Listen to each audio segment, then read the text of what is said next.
Stuart Weldon was born in 1977 in Queens, New York, into a life marked by hardship and trauma. From an early age, he faced challenges no child should endure. The death of his father when Stuart was still a teenager left a gaping void. Allegations of sexual abuse added to his already fragile state. His mother, in a desperate bid to save her son from the harsh environment of Queens, moved the family to Montclair, New Jersey. It was a safer neighborhood, offering hope for a fresh start, but Stuart's inner demons followed him. In school, Stuart struggled immensely.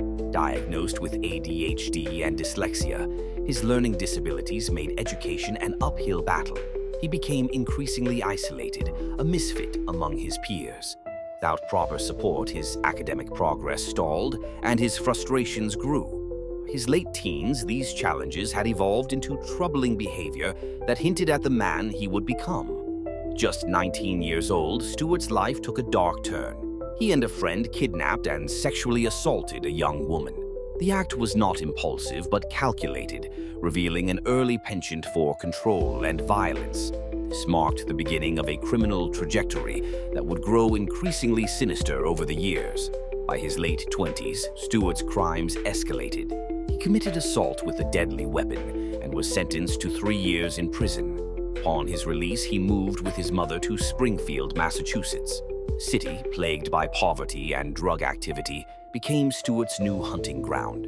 Here, he blended seamlessly into the underworld, targeting vulnerable women, those battling addiction, living transient lives, or involved in prostitution.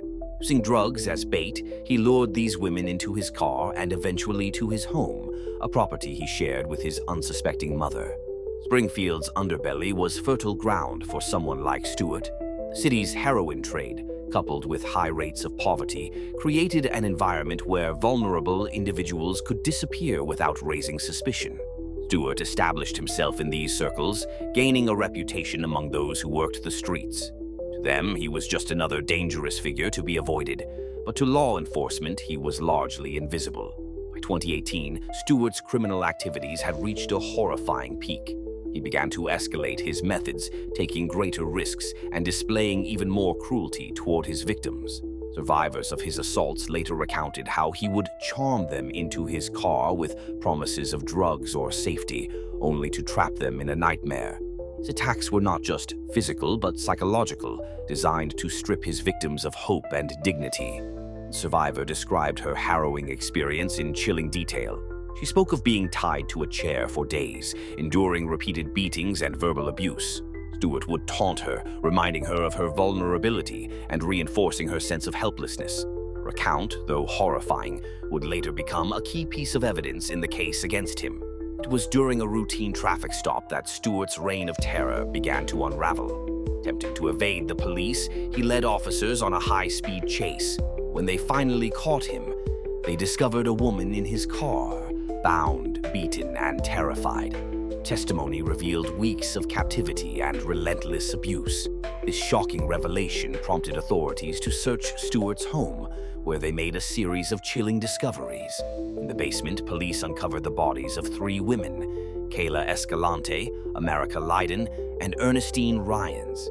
Each had been missing for months, their disappearances unnoticed due to their vulnerable lifestyles. The condition of their remains painted a picture of prolonged suffering. They were bound and hidden in various locations around the property, their lives brutally taken by and Ernestine Ryans. Each had been missing for months, their disappearances unnoticed due to their vulnerable lifestyles. The condition of their remains painted a picture of prolonged suffering.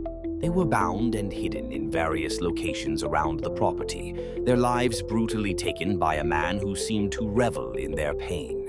Forensic evidence further revealed Stuart's sadistic nature. Home was a macabre scene, littered with tools of restraint and signs of violence. Survivors recounted how he would manipulate them, using their addictions as leverage. His methods were calculated, designed to ensure compliance and silence. Some victims described being tied up for days, subjected to physical and emotional torment. Prosecutors revealed that Stuart kept journals detailing his actions. The entries were cold, detached, and chillingly meticulous. described his methods of control, the fear he instilled in his victims, and the gratification he derived from their suffering. These journals provided a glimpse into the mind of a man driven by a need for domination and violence. The trial that followed was one of the most disturbing in Springfield's history. Prosecutors detailed Stuart's pattern of predatory behavior, using forensic evidence and survivor testimonies to build a damning case. Survivor described feeling her life drain away as Stuart tightened his grip around her throat, her vision fading as she fought to breathe. Another recounted how he would mock her attempts to escape, reinforcing her sense of helplessness. The court heard from the families of the victims, their voices filled with grief and anger. Kayla Escalante's mother tearfully recounted the months of searching and the unbearable pain of discovering her daughter's fate. America Lydon's sister described the vibrant, loving woman she had been before addiction took hold, making her vulnerable to predators like Stuart. Stuart's crimes were not impulsive acts of violence, but deliberate, premeditated attacks. He chose his victims carefully, targeting those he believed would not be missed. This strategy allowed him to operate undetected for years, despite the escalating severity of his offenses. The court heard how he manipulated his victims, using their fears and vulnerabilities against them.